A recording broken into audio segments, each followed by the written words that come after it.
Dalam video ini, kita akan meninjau ateisme, post-truth, dan postmodernisme berdasarkan surat Paulus dalam 2 Timotius pasal 4. Namun sebelum kita membahas lebih lanjut, mari terlebih dahulu kita definisikan apa itu ateisme, post-truth, dan postmodernisme, serta melihat hubungan antara ketiga hal tersebut.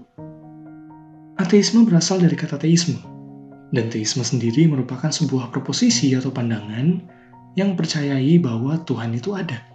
Huruf A dalam kata ateisme harus dipahami sebagai sebuah negasi yang membalikan kebenaran dari suatu pernyataan. Jadi, definisi yang tepat untuk ateisme adalah sebuah proposisi atau pandangan yang mempercayai bahwa Tuhan itu tidak ada.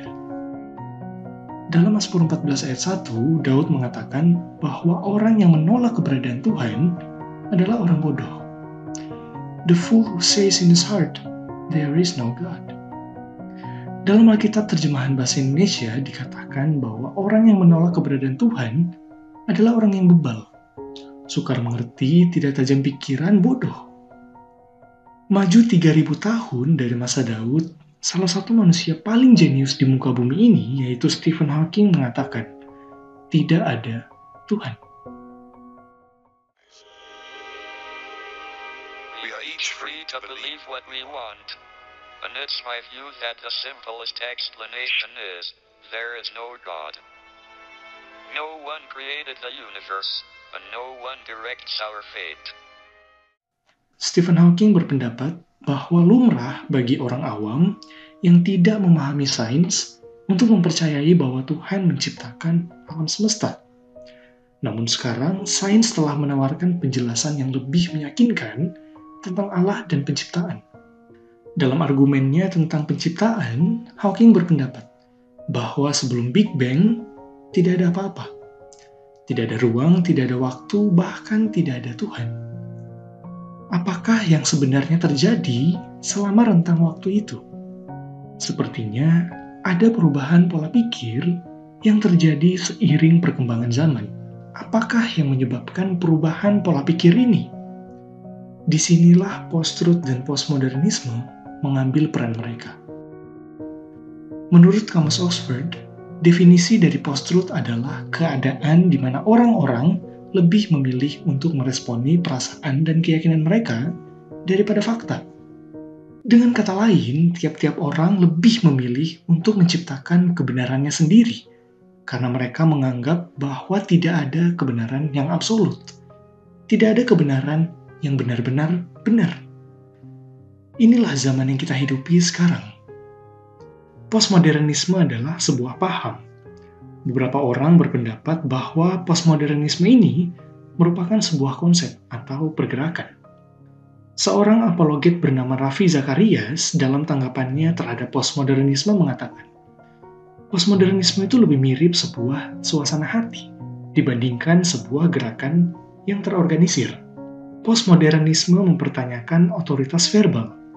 Ibarat sebuah buku yang dibaca dan ditulis oleh dua orang yang berbeda, postmodernisme menekankan bahwa penentu makna dari buku tersebut adalah pembacanya dan bukan penulisnya. Sudah jelas bahwa paham atau worldview yang seperti ini adalah keliru. Dalam Kejadian 3, Adam dan Hawa mempertanyakan otoritas Allah, dan mereka meragukan kebenaran dari pernyataan yang Allah sampaikan kepada mereka. Mereka ingin menjadi Tuhan atas dirinya sendiri dan menentukan mana yang benar dan mana yang salah. Saat itulah postmodernisme dimulai, dan dampak dari postmodernisme ini terus membesar seiring berjalannya waktu. Dari yang awalnya hanya meragukan perkataan Tuhan, sampai akhirnya meragukan eksistensi Tuhan. Dalam surat keduanya kepada Timotius, Paulus mengatakan, karena akan datang waktunya, orang tidak dapat lagi menerima ajaran sehat, tetapi mereka akan mengumpulkan guru-guru menurut kehendaknya, untuk memuaskan keinginan telinganya. Mereka akan memalingkan telinganya dari kebenaran dan membukanya bagi dongeng. Melalui kedua ayat ini, Paulus menjelaskan tentang pentingnya memberitakan firman sebagai ajaran yang sehat. Dalam ayat 1 dan 2, kita bisa melihat besarnya urgensi dari pemberitaan firman yang benar melalui kata-kata yang digunakan Paulus. Di hadapan Allah dan Kristus Yesus yang akan menghakimi orang yang hidup dan yang mati, aku berpesan dengan sungguh-sungguh kepadamu demi penyataannya dan demi kerajaannya. Beritakanlah firman, siap sedialah baik atau tidak baik waktunya.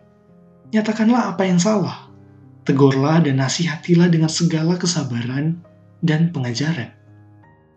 Pengajaran yang sehat itu bukan hanya berbicara soal doktrin yang mempengaruhi aspek kognitif, namun ajaran itu juga mempengaruhi karakter dan moralitas seseorang. Itulah alasannya mengapa penting bagi kita untuk memberitakan firman kepada orang banyak. Namun sayangnya, orang-orang yang sedang Paulus bicarakan ini lebih senang mendengarkan ajaran-ajaran yang palsu. Karena ajaran yang seperti itu sedap didengar, jauh lebih mudah diterima daripada kebenaran, yang dengan tegas menegur apa yang salah. Karena akan datang waktunya, orang tidak dapat lagi menerima ajaran sehat. Jadi sebagai orang-orang percaya di tengah zaman post-truth ini, apa yang harus kita lakukan? 2 Timotius 3 ayat 14, tetapi hendaklah engkau tetap berpegang pada kebenaran yang telah engkau terima dan engkau yakini. Zaman yang kita hidupi sekarang ini memang bukanlah zaman yang mudah. Ada sebagian orang yang meragukan adanya kebenaran, dan ada sebagian lagi yang percaya bahwa kebenaran itu tidak ada. Tetapi sebagai orang-orang percaya, marilah kita tetap berpegang teguh dalam iman percaya kita kepada Kristus dan kepada Alkitab sebagai wahyu yang Allah berikan untuk menyatakan dirinya. Tetaplah berpegang teguh kepada kebenaran firman Tuhan sebagai ajaran yang sehat. Tuhan Yesus memberkati.